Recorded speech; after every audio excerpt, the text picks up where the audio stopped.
Hello everyone, I am Dimitrios Barakos, working as Research and Development Engineer for Comtest, and I would like to thank you for joining our online session on reverberation chambers, Introduction to Fast Stirring Technique. In recent years, EMC experts have grappled with a crucial question. As applied science rapidly advances, how can we ensure that these technologies are both EMC robust and reliable, while also minimizing the necessary testing time? This is especially evident in the automotive industry, where the transition from mechanical to all digital electronic instrumentation, fully electric cars, autonomous driving technologies, and numerous advanced features have pushed big automotive manufacturers to steer towards more excessive and harsh EMC test methods. This is necessary to ensure the firm and reliable operation of the vehicle's electronics and thus the functional safety of the vehicle. As you can guess, that method that has been selected is the reverberation chamber. In particular, the new ISO 11451-5 has been recently published utilizing the reverberation chamber method for radiated immunity testing of full vehicles. Here is the preview of the presentation. Over the next 25 minutes, we'll be delving into reverberation chambers with a focus on full vehicle immunity testing. We will begin by presenting the operating principle of reverberation chambers, followed by their advantages. Moving forward, the introduction of the newly published ISO 11451-5 will take center stage. We'll navigate through the standard, presenting various test methods while focusing on the newly introduced closed-loop power control technique, also known as fast stirring technique. We conclude our journey by providing a chamber design fulfilling the requirements of the fast stirring method, backed by experimental data. And finally, we have the takeout. So let's start. The operating principles of reverberation chambers are based on electromagnetic resonance and mode steering. When energy is injected inside the cavity, we end up with a 3D standing wave pattern with areas of high fields and areas of low fields. Now, if we introduce a highly reflective stirrer in this cavity, then by changing the position of the stirrer, we will vary the electromagnetic boundary conditions of the chamber, resulting in different standing waves. By taking a sufficient number of stirrer positions and superimposing the resulting electric fields, we end up with a statistically uniform, isotropic, and randomly polarized electric field. In other words, the reverberation chamber is a cavity resonator with a stirrer. Here, I would like to stress out that the electric field inside the reverberation chamber is not uniform for a specific position of the stirrer. Again, it has peaks and valleys, meaning that for every stirrer position, two various points inside the chamber shall experience very different field levels. But by moving the stirrer, we are able to alter and shift these peaks and valleys, making sure that every point inside a predefined test volume experiences statistically similar fields. Here we come to the advantages of reverberation chambers. When we test radiated immunity in an anechoic chamber, the equipment under test is merely illuminated by a direct wave coming from a transmit antenna. On the other hand, in reverberation chambers, the AUT is exposed from all sides and directions thanks to the rich multipath environment formed. Thus, the weak spots of the AUT will be surely exposed and highlighted during reverberation chamber testing. And that is why we say that there is no room to hide EMC problems in a reverberation chamber. Aside from that, there are more advantages of the reverberation chamber method. Statistical field uniformity, its ability to generate high electric fields with moderate input power, high test reproducibility and repeatability, ability to house and test large AUTs, and last but not least, the reverberation chamber is a better representation of real-life environments, thanks to its nature of illuminating the AUT from various angles, polarizations and orientations. Due to these benefits, numerous standards endorse and promote the adoption of the reverberation chamber test method. The most recent inclusion in these standards originates from the automotive industry, particularly ISO 11451-5 for radiated immunity full vehicle testing. This ISO standard was published in May 2023 and it specifies various methods for testing radiated immunity of passenger cars and commercial vehicles using a reverberation chamber, regardless of the vehicle propulsion system. Moreover, these methods cover a wide frequency range, starting from 10 kHz with the TLS method and ultimately reaching 18 GHz with the reverb methods. In this slide, we can see all the test methods that are described in the new standard. Some of them are already well defined in previous standards, like the first one, which we could say is the conventional and currently the most commonly used reverb test method, while it also introduces some new ones. The most interesting newly introduced test method, which is the one we will focus from now on, is the reverb method with closed-loop power control, also known as the fast steering method. In this slide, we are going to see the reason why the fast steering method is so attractive. On one hand, the conventional method is performed in 4 phases. We start with an initial field calibration of the empty reverberation chamber. Then we have a subsequent calibration with a substantial quantity of RF absorbers to establish the maximum loading factor, followed by a third calibration with the AUT present in order to determine the chamber loading factor, and then at the last phase we have vehicle testing. While on the other hand, the fast steering method streamlines the process into a single phase, which is vehicle testing.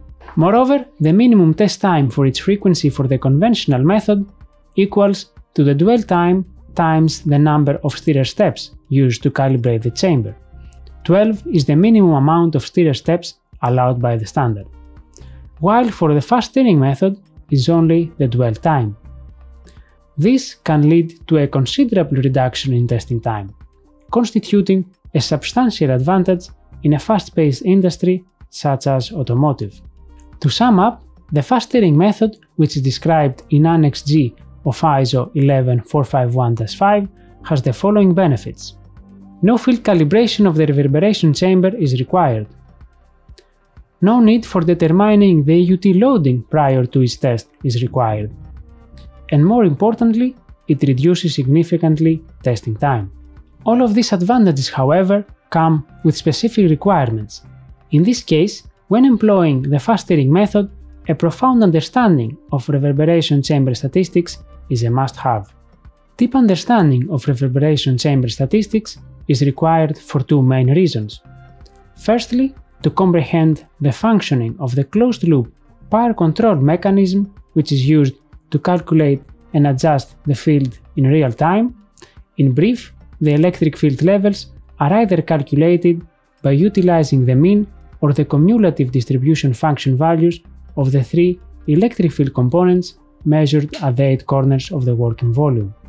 And secondly, to perform a steering evaluation process in order to find the number of independent steering configurations for every test frequency.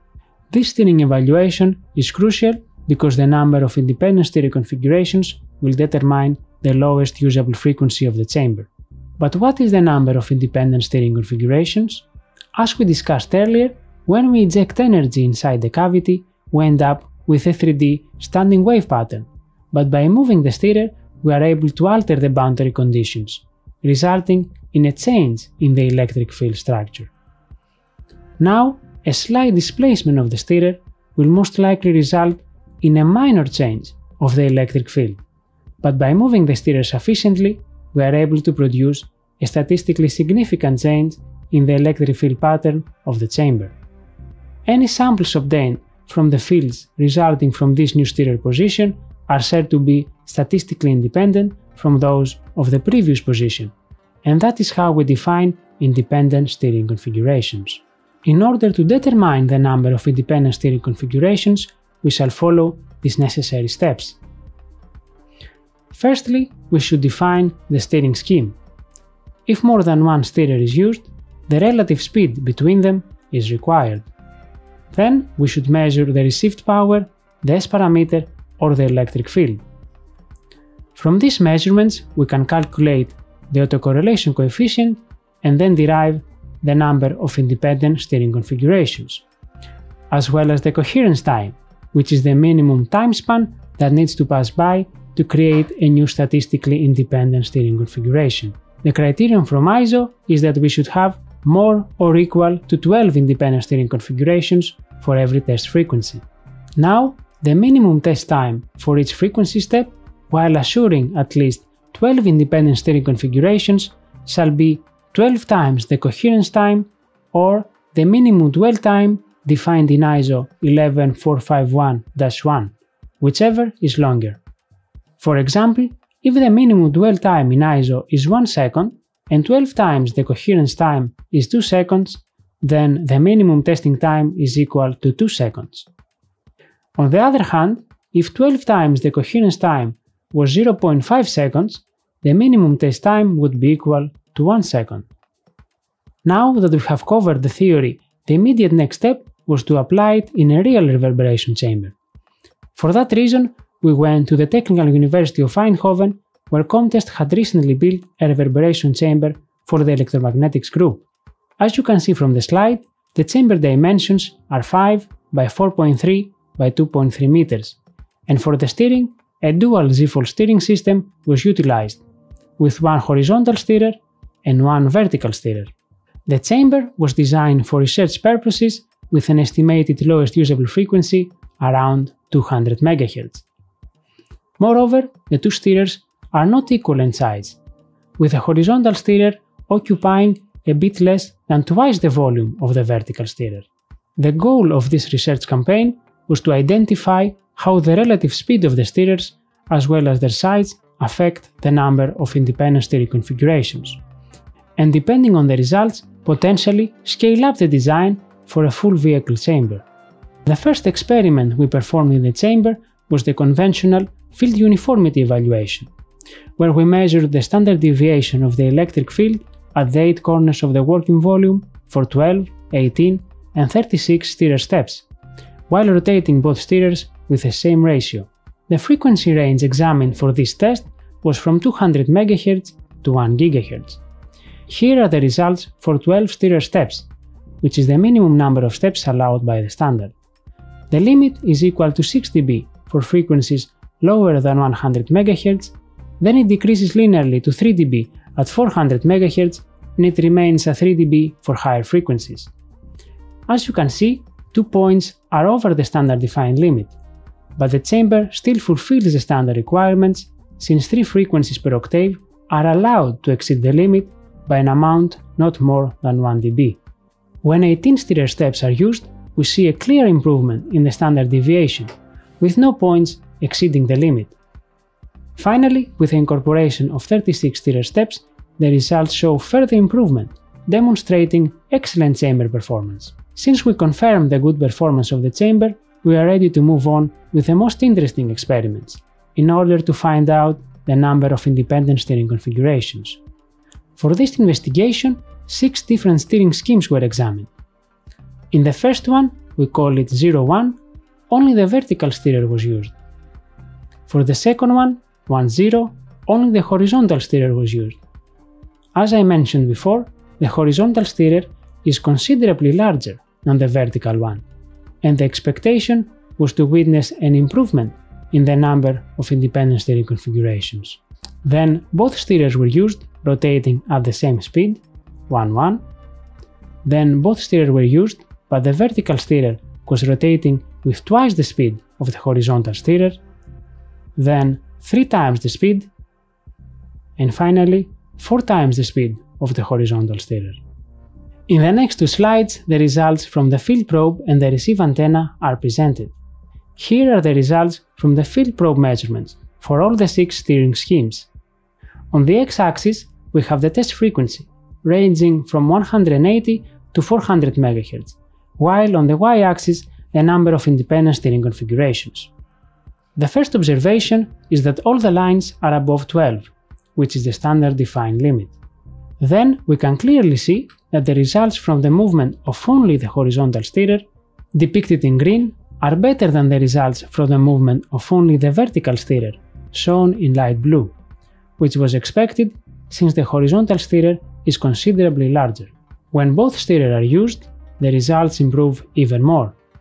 Moreover, as the relative rotating speed increases from 1 to 1 to 1 to 4, we can see a significant increase in the achieved number of independent steering configurations. A similar trend was also observed from the receive antenna measurements. However, in this case, we can see that the results tend to be a bit better than the ones measured with a field probe, and also the deviation is not that smooth. The latter is because only one position of the receive antenna was measured during the experiments. If more positions were used, we would expect smoother result lines.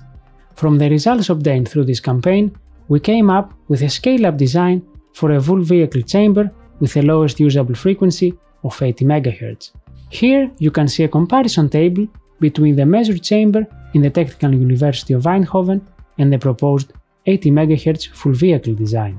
Considering the parameters of the full vehicle concept, as well as the test results obtained from the research campaign, we propose the following two steering schemes for the LUF 80 chamber that can ensure at least 12 independent steering configurations in a test time of 4 seconds. In the first proposed scheme, if the horizontal steerer is rotating with 7.5 rpm and the vertical steerer with 15 rpm, more than 15 independent steering configurations can be achieved in less than 4 seconds. In the second proposed scheme, if the horizontal steerer is rotating with 5 rpm and the vertical steerer with 20 rpm, then again, more than 15 independent steering configurations can be achieved in less than 4 seconds. It goes without saying that increasing the speed of the steerers will further decrease the minimum testing time, but the feedback received from the automotive industry suggested that 4 seconds is an adequate and pragmatic test time for examining the immunity of full vehicles. And now we will finally present the concept design of the full vehicle reverberation chamber. In this slide, we have the top view of the chamber, where you can see that two Z-fold steerers, one horizontal and one vertical, are employed for providing the steering. The length and the width of the chamber are 13.8 and 11.4 meters respectively, and the height is 6 meters. The position of the transmit antennas is chosen to be under the horizontal steerer to maximize the available space for the working volume. The working volume is sized as 7 by 6 by 3 meters high, as you can observe from the side view, which is more than sufficient to house even the largest passenger vehicles as well as the receive antennas. In the next slides, we present 3D renders of the chamber to get a better feeling of the size and the proposed positioning of the transmit and receive antennas. Here, I would like to stress out that according to the standard, the working volume is quarter of a wavelength away from all the walls and any metallic object, which for 80 MHz is approximately 1 meter. And even though, while performing the validation of the chamber, these clearances shall be respected, ISO states that during vehicle testing, the working volume is assumed to start directly on the ground plane, in order to contain the full vehicle. Since the concept chamber design has been fully explored, we reach the end of this presentation and it's time to wrap up. As discussed, reverberation chambers create a more realistic test environment that is able to reveal more potential EMC problems. That's why ISO 11451-5 that was recently published contains numerous reverberation chamber-based methods for testing the radiated immunity of full vehicles. Among them, the newly introduced fast steering method is of special interest due to its multiple advantages, such as no need for determining the AUT loading and substantial reduction in testing time. A real chamber has been used for investigating the fast steering method, and based on the experimental data, we have come up and shared with you a concept reverberation chamber design for testing the radiated immunity of full vehicles from 80 MHz. Last but not least, we are also exploring alternative steerer designs in order to bring the lowest usable frequency to 50 MHz or even lower. Thank you very much for your attention.